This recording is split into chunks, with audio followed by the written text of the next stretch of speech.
Right now, on these streets, he is in charge. Barbecue, they call him.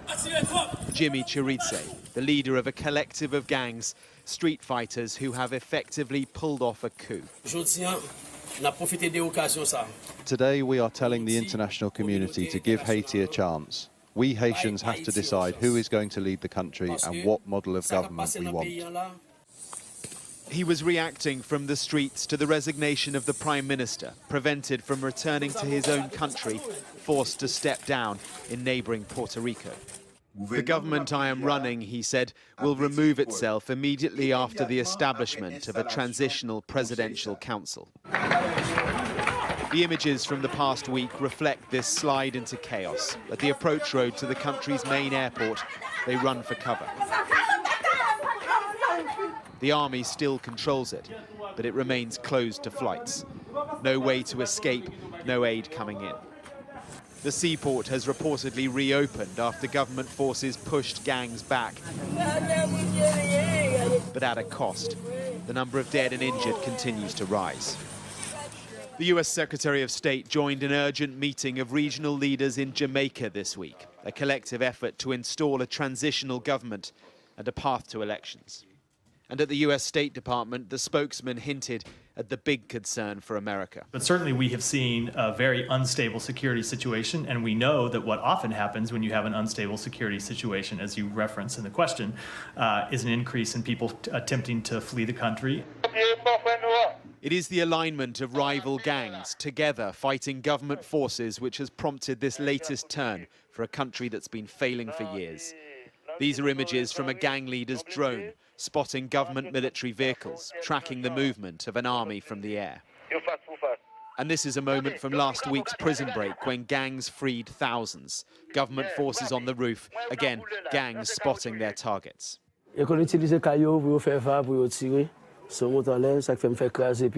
Last year, Sky News toured the streets and alleys controlled by barbecue.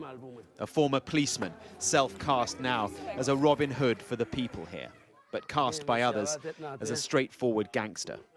He is internationally sanctioned. He denies links to numerous murders. His message now that the Haitian people will hold their nation's destiny, but it's one being driven, for now, by him. Mark Stone, Sky News. Now to breaking news in our nation's capital. The U.S. House of Representatives has passed a bill that would ban TikTok in the U.S. unless its Chinese parent company sells the social media platform. KTLA's Trevor Shirley live in Washington with the latest for us. Trevor, good morning.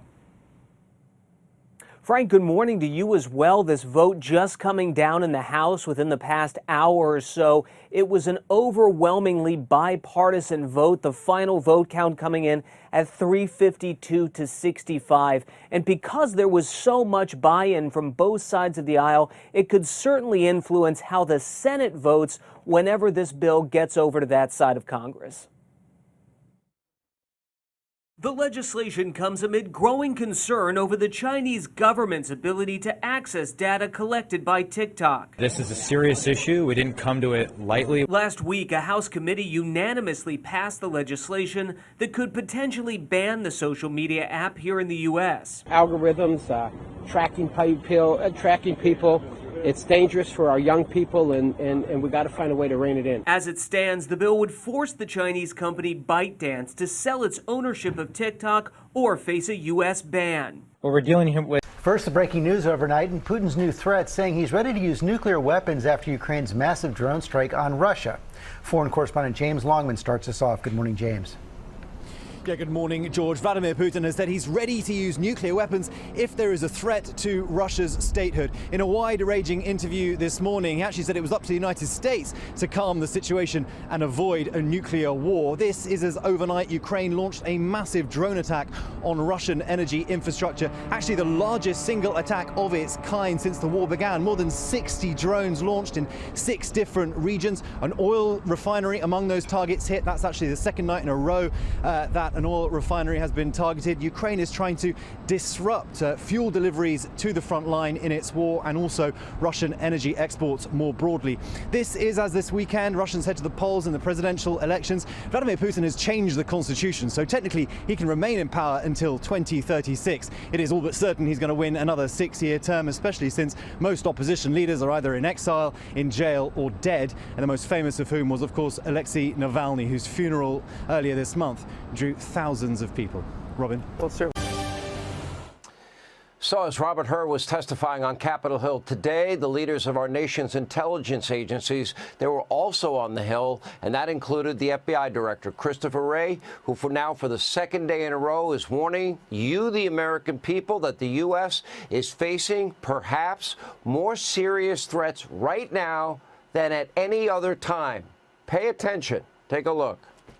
I believe that the terrorist threat level that we're contending with right now is at a whole nother level from an already heightened terrorist threat level that we were seeing even before October 7th.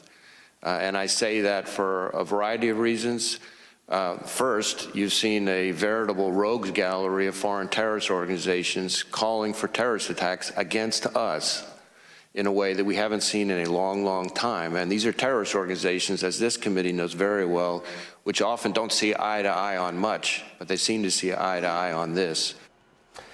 Here with reaction is Texas Senator Ted Cruz. I would assume that probably he'll be apologizing for using the word illegal, Senator, but this is not a laughing matter. What the FBI director is saying here is this is the worst threat we've had since 9/11. This sounds to me like the canary in the coal mine, and he's basically telling this country to prepare for a terror attack. I have identified Iran, Syria, Afghanistan, also Egypt, Russia, and China. Why are they coming to our southern border? And why doesn't the FBI director insist that Joe Biden stop aiding and abetting in the law-breaking and enforce the laws of our country?